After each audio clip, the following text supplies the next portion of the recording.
Hello, we're live to the world. Good morning, good evening, and good afternoon. And wherever you are in this wide, wonderful, beautiful world that we live in, you are very welcome to the Global Sales Leader Podcast. I'm your host, Jason Cooper. Well, I'm actually the sales relationship coach. That's how I branded myself because I believe everything that we do within sales is all about building that relationship up with that end client, that end user, the buyer, the business, everything around that.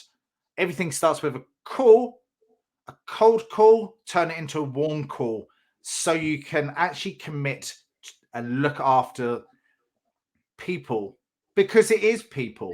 So that connectability, just beforehand, I was speaking to my guest, Mike Bosworth. Thank you very much. You're very welcome today. And we were discussing about conversations because it is at the end of the day, it is a conversation between one human being and another human being. We're all people at the end of the day.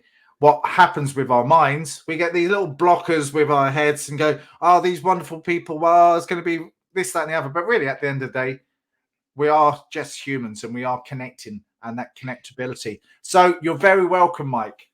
I'm happy to be here. And we've been saying for the last couple of years, selling is H2H, human to human. It is. So, Mike, a little bit of synopsis about you. I'm really lucky and delighted to speak with you today because I was on a training course, literally by Richardson on solution selling, and your name popped up, and I went, wow, Mike Bosworth, I'm going to have to speak with you. And it's Mike Kenny that actually suggested your name. And I just took the initiative to actually reach out to you. So Mike is well known throughout the business and sales world as a thought leader, speaker, sales philosopher, entrepreneur, author of 3 books. And we'll have a look at Solution Selling, which was your first book in 93. And then CustomerCentric Selling, and then What Great Salespeople Do. And officially, I've just downloaded it on Audible. So I'm looking forward to listening to that. So, Mike, through your bio, it was suggested you started out in Xerox many years ago. I actually started out in Gestetner in my sales career. So Okay. similar. But what give me some anchor points along the way and what made you get into doing what you do and how did you spring up with the idea of solution selling? I'm fascinated by that. Three questions all wrapped up in All one right. here. Well, at Xerox Computer Services, Xerox Computer Services introduced cloud computing in 1969. And back then, it was a central computer in Los Angeles. And when I joined them in 72, we had 50 local clients, city governments, distribution companies, manufacturing companies, all attached to our computer with phone lines and dumb terminals on their sites. And we had pre-developed general ledger payables, receivables, order processing, inventory, production control, etc.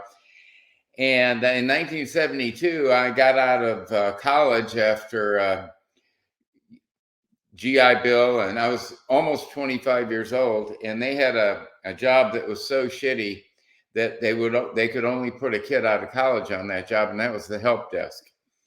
And so for the first year, it was a red telephone, and I'd get them out of their struggles. The computer would say, "We can't find your part number," or "that employee quit," or it won't close the books, or whatever problem they had.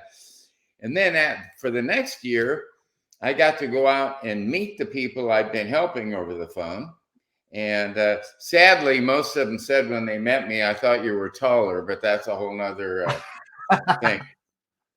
And so then after 2 years of really becoming quite expert at all those applications and how different functional people and companies did their job using our software, they made me a farmer for 6 months, which meant I got to go out and renew contracts. And that was my first slap in the face against some sales practices, because virtually every time I went out to renew an account as a farmer, the head of the company would say, well, you know, Mike, I got a real problem with you guys at Xerox because the salesman a year ago promised me this was going to be $1,200 a month, and now my bill is $3,000 a month.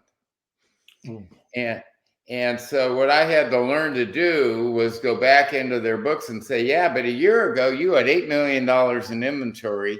Now you only have 2.9. A year ago, your past due backlog was 28%, and now it's 2%. So $3,000 a month is nothing when you look at the financial value, et cetera, et cetera. But anyway, after 2.5 years, my boss came to me and said, Mike, we want you to go into sales. And I had two answers, no and hell no. The no was because those salespeople that I've been cleaning up their messes for 2.5 years, and I didn't think it was an honorable profession because one, they were lying about price, and two, when the prospect would say, well, will the system do this? They always said, oh yeah, sure, it'll do that. Well, it wouldn't. So they were making promises the system couldn't keep and quoting too high. So I actually said to this manager, I said, I'm not that kind of a person when he asked me to go into sales. And then my second no, my hell no, was that my violent alcoholic father was a salesman and he never kept a job longer than 3 months. And the last thing I wanted to do was be like him. So I said, no. They came back a week later and said, well, Mike, we really would like you to try sales and we're going to take the risk away for you. We're going to give it to you in writing that if you try sales for 6 months, at the end of 6 months, if you hate it, you can go back to being an application consultant, and we're going to let you keep your techie salary. You don't have to drop down to the sales base. So I said, all right, I gave it a shot. My first 5 months on quota, I sold more than anybody in the history of the company sold in a full year. But I was doing it all intuitively. And so after a year, they promoted me to manager, sales manager, and I went from number one salesman in the company to number last sales manager in the company because I was selling intuitively. I had no clue what I was doing consciously, if you will. It was just, it worked. And so my whole entire career has been spent going back and looking at what I did intuitively and what other Eagle salespeople did intuitively and say, well, how do we break that down into steps and teach it to the 80% who can't do it intuitively? And they actually, as they promoted me and sent me to the East Coast, they said, Mike, we want to do your sales training. We want you to do our sales training here at Xerox Computer Services. And so for my last 6 years with the company, 4 to 6 weeks a year, I'd come out of whatever field job I had and do a sales boot camp. And so that's where I got into sales training. And then I left Xerox after 10 years, tried a high-tech startup for a year. And I was doing well, but I got fired because I told too many people that I thought I could do my boss's job much better than he could. And he was from IBM, and they don't do things like that at IBM. So no, they don't. No, not at all. So they fired me, and I said, okay, enough of this corporate stuff. I'm going to start my own sales training company. I'd done it for Xerox successfully for 6 years, and many people gave me the feedback that I'd be a good sales trainer. And I said, well, worst case, if I flop, I can always get a job as a salesperson for an IT company. So I gave it a go. And that was Solution Selling in 1983. Wow. And I did the training for 5 years solo because I didn't want to be part of a company, all the corporate politics and the HR department and budgeting and performance appraisals and having to fire people. No. I wanted to work out of my house. I wanted to get up every day and be happy, look forward to the day. I wanted to create content, sell, and teach. 5 years I did it solo. And my clients were all vice presidents of sales, mostly of technology companies. And they kept saying to me, Mike, I want to do what you do. They wanted to get into the business, but I didn't want to have a company. And then I found a smart intellectual property lawyer who said, Mike, you can maintain your independence. You can license solution selling to other people where they have their own clients and they teach it and send you a royalty. And so that's what started that. But in 1993, after 10 years of doing solution selling, my affiliates now saying, Mike, we need a book, we need a book, we need a book, we need a book. So one of my affiliates was an ex-CIA China specialist, Canadian guy named Howard Eaton. He said, Mike, I'll ghostwrite your book for you for 20% of the royalties. I said, done. So, and he knew the methodology and everything. So he spent quite a bit of time writing it. And when he gave it to me, I hated it. Really? I hated it. And why is that? Because it was not my voice. It was didactic. Okay, yeah. Always do this and never do this. And that's never been my style. But since he organized all the content for me, I was able to go back and I rewrote every single page in my voice. But I did it in 6 months instead of the 18 months it would have taken me to write. Yeah. All right. But the philosophy, the core philosophy of solution selling, we really misnamed the book. We should have called it Solution Product Training. Yeah. In other words, one of the biggest problems in the IT industry was vaporware, because the salespeople, when a buyer would say, will it do this? The salespeople really had no clue, so they'd always say yes. And they were selling things that the product wouldn't do, industry-wide, because they wanted to make the sale. So there were two core principles in my brain for solution selling. One, how do we eliminate the vaporware? And when you're selling a complex product to the enterprise, even if you hire a superstar salesperson, typically the time from date of hire to solution expertise was 9 to 15 months. There was a learning curve of learning this technology. And so the idea gave me the inspiration was doctors. If you went to a doctor for the first time, how does that doctor build his or her credibility with you? They ask a lot of questions about you. And it's the way I like to do it is the analogy of unpeeling the onion. You go layer by layer by layer until you get to the core, which is the problem, whatever it is. But what happens when you meet a doctor for the first time, as they start asking these intelligent diagnostic questions you are capable of answering, you start saying to yourself, oh, this doctor is smart. This doctor really knows their stuff. So that was the whole idea of solution selling. We have the smartest people in the company write the diagnostic questions situationally for accounts payable, for inventory, for production control, for payroll, whatever. And that way, the pain sheets, the salesperson, even though they don't have solution expertise yet, they can ask proper diagnostic questions and proper solution questions. What if, Jason, you had the ability to do A, B, and C? And you go, yeah, I'd like that. So that was the idea, credibility while they're going through their learning curve and to stop the vaporware. Love that. Mike, it sounds like you've flipped the script of how selling was done by understanding the process, understanding what worked and what didn't work, the questions maybe to ask the buyer, but you've also synchronized it in the right way as a training solution. So the industry before that, so I understand, I'm a young chap, 51, but from what I understand, the sales industry didn't really have that much in the way of training, education, in the way of working a sales in the right way, in a positive way. So you're listening to understand the customer.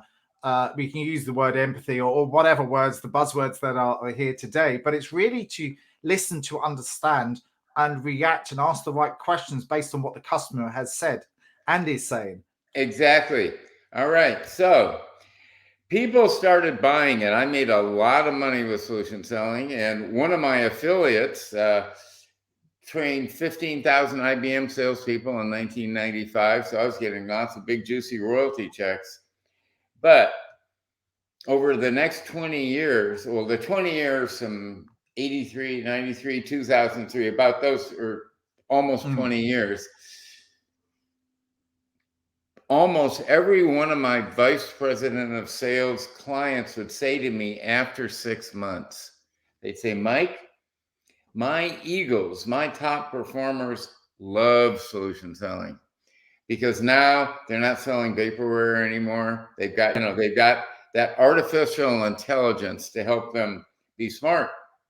Yep. But the bottom 80% quit using it within 2 weeks of the workshop. Oh, wow. Really? Yeah.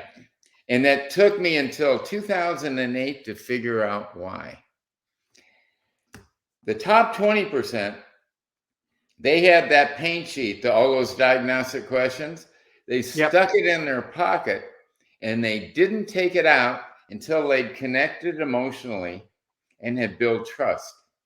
Yeah, agree. The bottom 80%, the people who don't know how to connect intuitively, they went to their sales process prematurely. They took those questions out before the buyer trusted them, before the buyer, and they'd start asking these diagnostic questions, and the buyer would go, whoa, I don't know you well enough to answer those questions. I don't trust you enough to answer those questions. And so the buyers would go like that.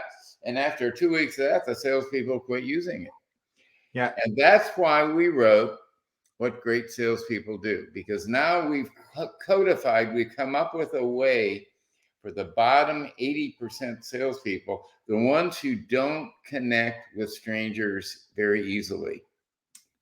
You should go to an Irish pub then, and that's your connection that you will get instantly. But it is rapport, well, however you want to say it, it is that connectability, and it is those soft skills that we have, and it is it goes people like themselves, right? And they connect with you on those emotional levels because we are emotional people at the end of the day. We like people like ourselves. We like people that smile a lot. We like people that are humorous, a little bit fun, and they have that likability factor around them. Once you get over that, then you can actually start unpeeling the onion a little bit more and get that connectability and ask those powerful questions. But without that, it's like going straight into the jugular, and they're obviously going to go, "Oh, you're right. Hang on a minute, back off a little bit." We all get that on LinkedIn as well at times. Oh yeah, God, LinkedIn they're so invasive and presumptuous. God. Jason, we can help you double your rate of da da da da da, and it's horrible. I had that ironically the other day.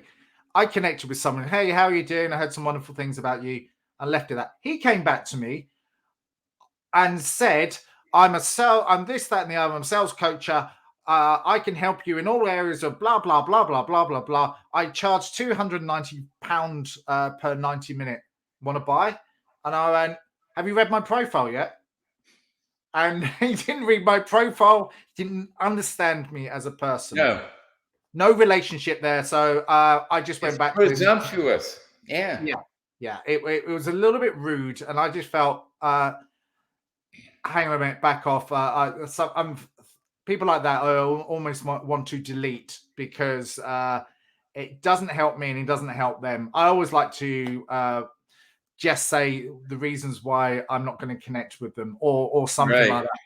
So, but Mike, I've got you here in the room, so I'm always intrigued about asking. from what I understand is there's been a lot of spin-offs to your methodology with other companies out there going, oh, we'll use that, but we're going to call it spin, or we're going to use it something else, or we're going to use it something else.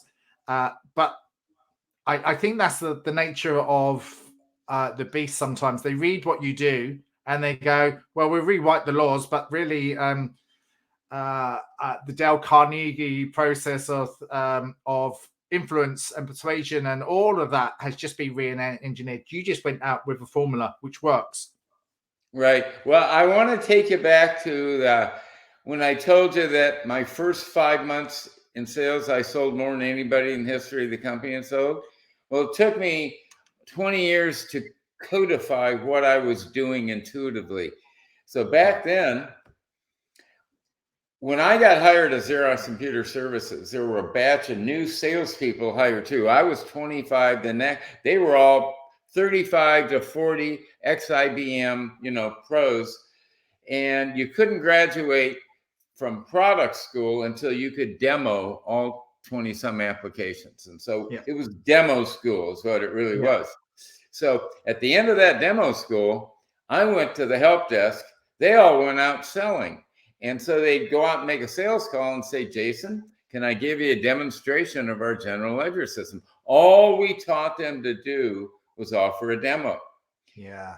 When I went out, I cold called. Back then, we cold called by walking in the building, right? So my marketing department gave me a listing of all the manufacturing companies in my territory that were a perfect fit for what we did. They were at least 50 employees, no more than 200, and they were assemblers. And so I had a finite list of companies, and I'd walk in, go up to the receptionist and say, my name is Mike Bosworth. I'm with Xerox Computer Services, and I'd like to speak to your materials manager. So the receptionist would get the materials manager on the phone and say, I got this guy from Xerox out in the lobby who wants to talk to our materials manager. 80% of the time they'd come out. Wow.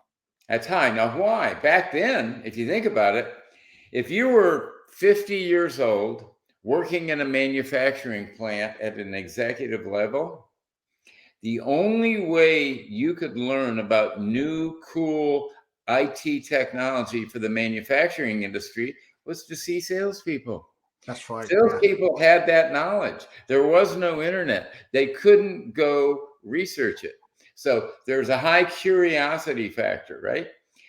But when they come out, he's 50, I'm 28. And invariably, as soon as they'd walk up to me, they'd look at their watch. Because they're saying to themselves, oh shit, I've committed, I now have to be polite to this kid who doesn't know anything about manufacturing for at least the next 10, 15 minutes. Right? But I'd confirm, I'd say, so are you the materials manager here? And he'd say, yes. And here was the secret that I had to decodify. I'd say, can I share a quick story with you about another materials manager I've been working with for the last 18 months who's less than a mile from here? 100% of them said yes to that story because it stimulated their pure curiosity. If you're, a materials manager in manufacturing, you are very curious how other materials managers are doing their job because it's a complex, hard job, right? So the offer of a story in 10 seconds, and they say, sure. And I had a 60-second story that had the background. It had the struggle of my other guy, how the CFO was pissed off at him for too much inventory, how the VP of manufacturing was pissed off at him because he was missing customer deliveries. And then 18 months ago, he realized that Xerox now had new technology that would allow him to replan his entire plant overnight. He had the courage 18 months ago to be our first MRP customer. And here we are today. His inventory used to be 8 million, now it's 2.9. And But enough about me. What's going on here? That story took 1 minute. Yeah. And after 1 minute, the pure curiosity became pure envy. And they would say, you want to come in and look around? And I say, sure. Now for the next 45 minutes, now I could ask all my diagnostic questions. Yeah. Yeah.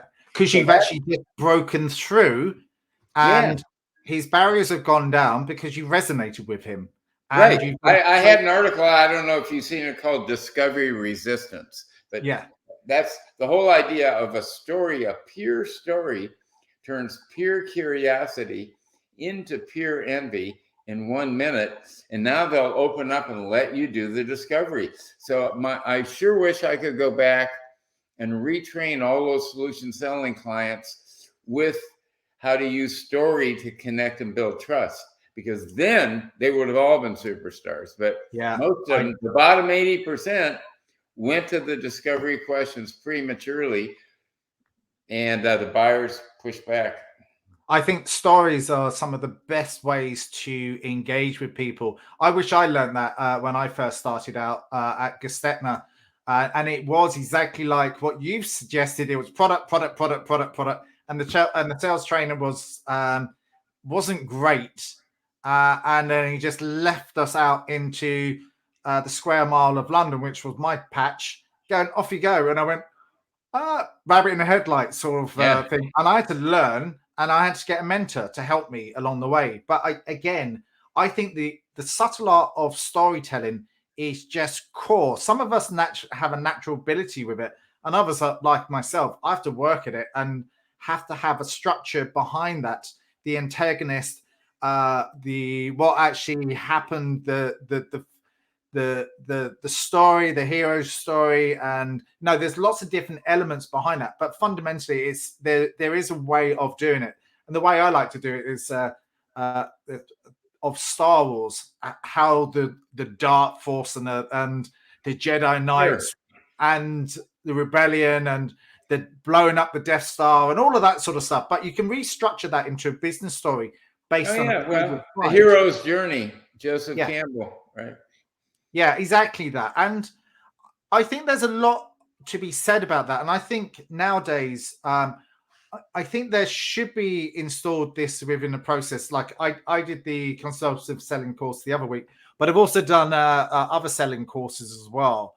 And it's absolutely core to direct straight to our emotional brain. So again, it lowers everything down and everyone's nice and smiley and happy about that. So I'm fascinated with that. I know you got customer-centric selling, which is all about that from the notes that I took. But whereabouts today, whereabouts can we, as us, can connect even more in this online world, just to make it a little bit more? You gave us a story about connecting to a person within the organization that you can just go and walk up, but it's all online now.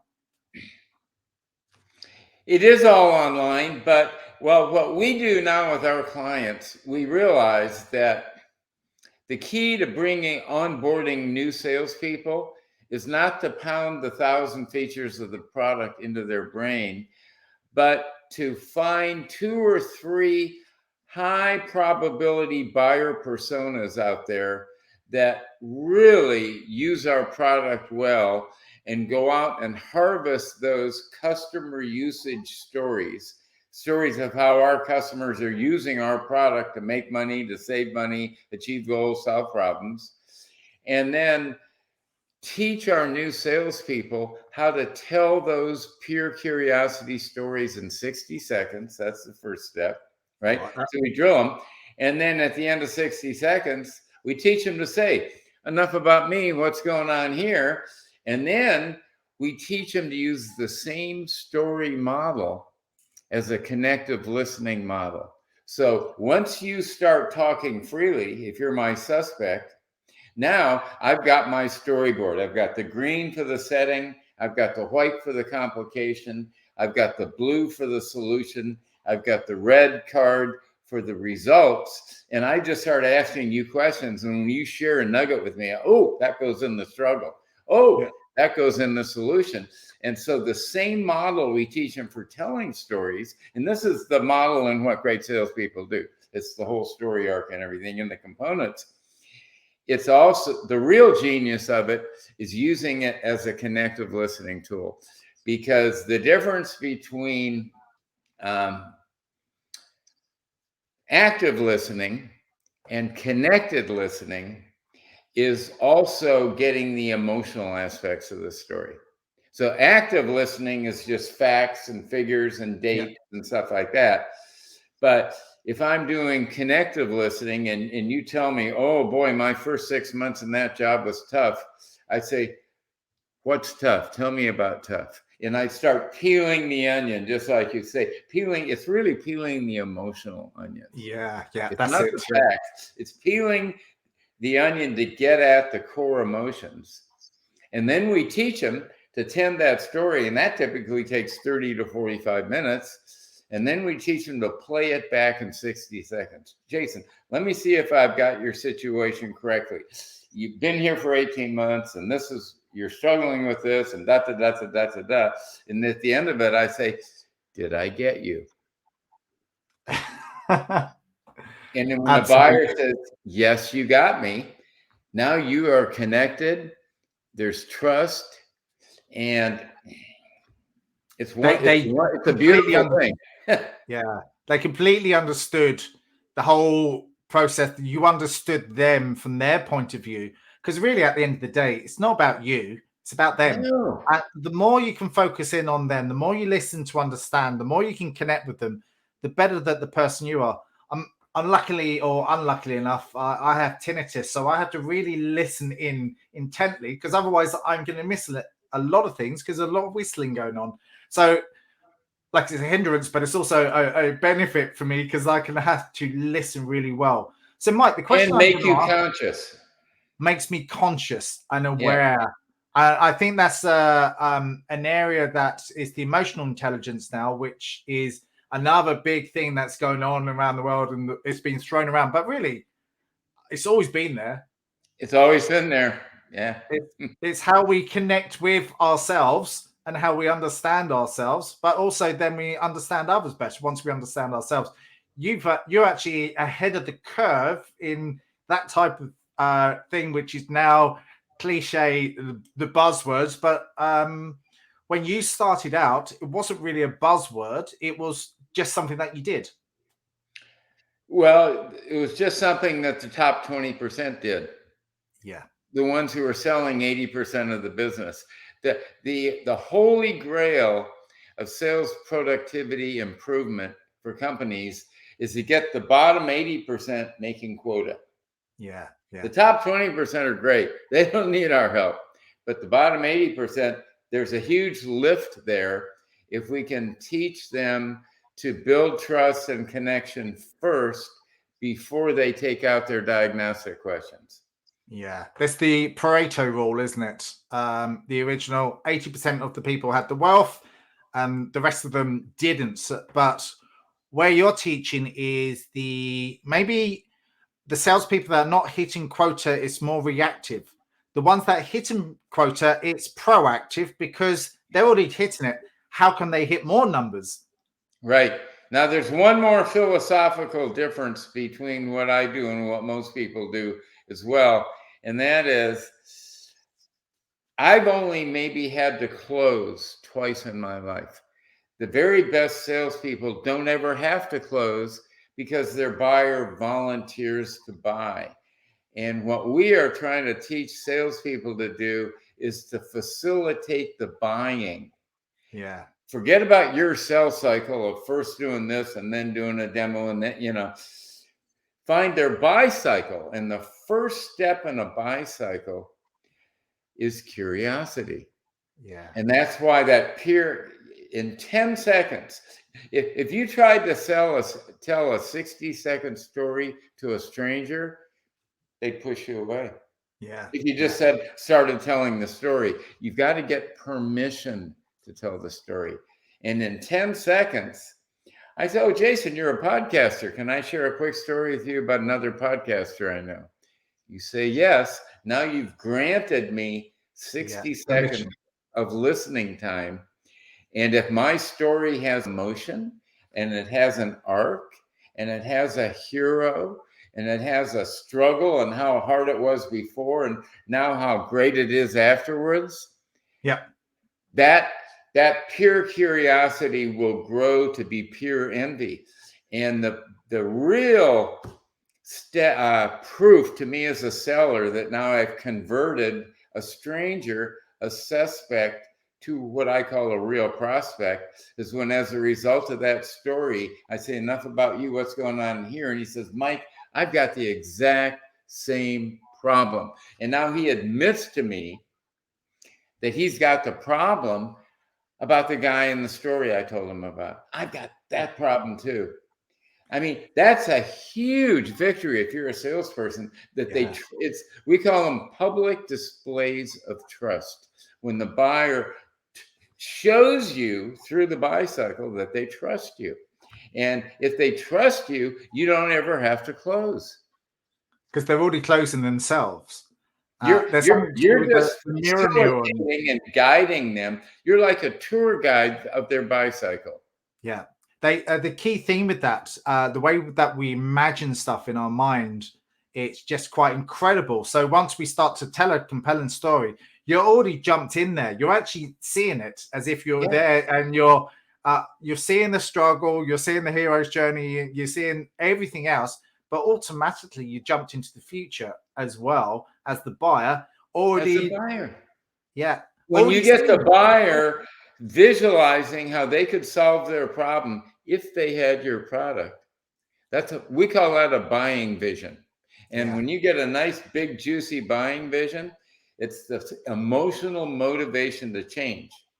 I think it's a path. I wouldn't say it's hypnosis, but hypnosis, you imagine people going into the situation. And really, as a salesperson, really professional, top of their game, is they use language as hypnosis.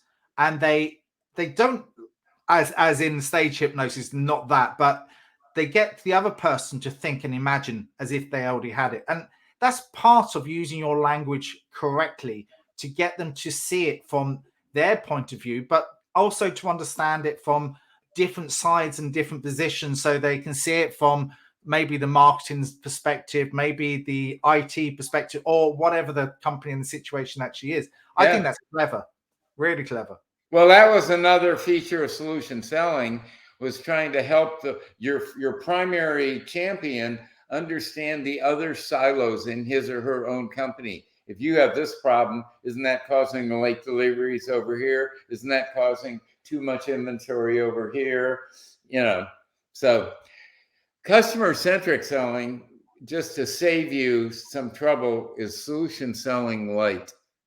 Because if you remember the 9 boxes, the solution selling and the pain sheet, we determined that it took about a 120 IQ to be able to integrate, as a salesperson, the 9 boxes, the questioning etiquette, with the pain sheet, with the intelligent discovery questions. And when we started expanding solution selling away from not just the enterprise IT space to telecommunications and everything else, we found that the IQ of the salespeople in the telecommunications industry is about 20 points lower than the IQ of the salespeople in the IT industry. And so customer-centric selling was basically making it easy for a 100 IQ salesperson to do it, where if you were solution selling, it required a 120 IQ. And I think it's again, it's one of those things that you have to practice until you get perfection. It's like doing a keynote presentation.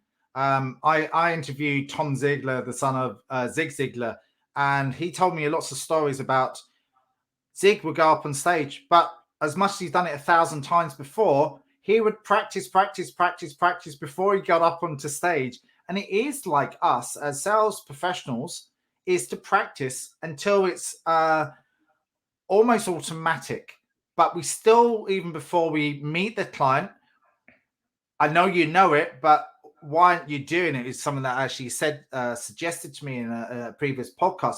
But I think every customer is different. You have to do the research. You have to understand the customer needs. You have the wonderful thing with online now, we can actually do our research before we hit the customer. We can see their profit and loss. We can see everything else, but obviously not wasting too much time because we want to go in there with an open mind as well. But have that as knowledge in our background before we see the clients. And I think that's quite essential to really understand that vertical. Well, Jason, you are evolved way beyond 90% of the sales profession. Sales is the only highly paid profession I know where the professionals hate to practice. If you're a golfer, you practice. If you're a basketball player, Larry Bird used to take 300 practice shots before every game. Salespeople, we call them just-in-time prospect. Winging it. I think the word is winging it. Winging it, isn't it? Yeah. So they're at McDonald's, 12:30, the call's at 1, and ideally they can go onto their iPhone and say, gee, do I have a customer hero story for this next guy I'm going to call on? Yeah. And that's exactly what you should be an hour beforehand or whatever. You should be looking at what you need to do to connect with that person, have that emotional story or whatever else it is, and have all the details that you need so you can connect on those levels. And they appreciate it. People appreciate it once you've done your knowledge and once you've done everything. It's a matter of courtesy, really, isn't it? Really understanding the other person intently. Mike, I was going to ask you a question, actually. Okay. If you were interviewing you, what question would you ask yourself? I would ask myself what my learning moments were along the way. Awesome. So, Mike, what were your learning moments along the way? Well, I've already shared a number of them with you. Like, the doctors build their credibility by asking diagnostic questions. Yeah. But salespeople, the thing they face that no other profession faces is discovery resistance. Where if you go see a doctor or an attorney or a lawyer for the first time, they can start asking you discovery questions immediately. You're paying them for their time. But if you're in sales, because if I'm meeting you and you're a salesperson trying to call on me, even though you are completely sincere, I'm judging you by all the negative previous encounters I've had with salespeople. And in general, even salespeople don't trust other salespeople because we've all come away from an encounter with a salesperson where we felt pushed into doing something we didn't really want to do and manipulated. And, so that's the thing. It's like original sin. You got a lot of Catholics out there in Ireland, right? And they believe in original sin. And if you're in sales, you have to live with all the sins committed to your buyer by other salespeople. You have to figure out a way to rise above that. Yeah, and they appreciate it. That's the sometimes where selling is the best industry in the world. We both love it, but it also gets a bad rap as well because of people that are not being professional in what they do and using a system like solution selling or customer-centric selling or whatever, but utilizing and using just a way to connect with someone on all levels. So it's really understand. So, Mike, you've actually slightly changed your career now, haven't you? You're doing something slightly different. Just quickly talk about that because I'm intrigued and curious. Well, we realized that using stories as a framework can teach salespeople to build emotional connection and trust. And then we realized that so many people work for managers who they don't trust and they're not connected to, and their managers are too authoritarian. And like the CEO of Microsoft recently said in a Harvard Business Review article, people don't quit companies, they quit managers. Yeah. And so we're now taking the same principles of using story to inspire, and to connect. So we're teaching leaders to tell inspirational stories to get their employees to volunteer to follow them, just like we try and get buyers to volunteer to buy. Yeah. And remove the authority. When the biggest, Neil